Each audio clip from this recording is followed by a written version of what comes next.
আমি রোহিঙ্গা তো, আমি রোহিঙ্গা।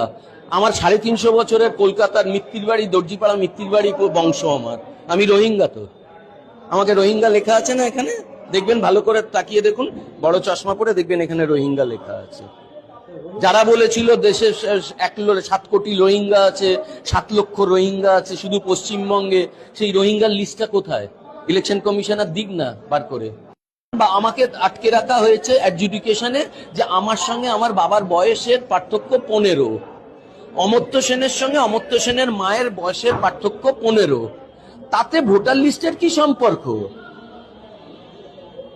এদের জানার দরকার তুমি কবে ভারতবর্ষে এসছিলে, তুমি কোন পাহাড় পর্বত নদী নালা পেরিয়ে ঢুকেছিলে, এইটা তাদের খুঁজে বার করার দায়িত্ব। কারণ এটার একটাই এজেন্ডা, এই রাষ্ট্রটাকে হিন্দু রাষ্ট্র করতে হবে। তার যে দেশের যে নাগরিকত্বর যে লিস্ট থাকবে সেটা সবাই হিন্দু হবে। তো এইটার জন্য এই এসআইআর করা, এসআইআর এর সঙ্গে ইলেকশনের কোনো সম্পর্ক নেই। এটা শুরু থেকেই তামাশা দিয়ে শুরু হয়েছে, এখনো তামাশা চলছে এবং আগামী দিনেও এই তামাশা চলবে। এইসব নাম লিস্ট এসব বার করা, এগুলো জাস্ট একটা আই ওয়াশ।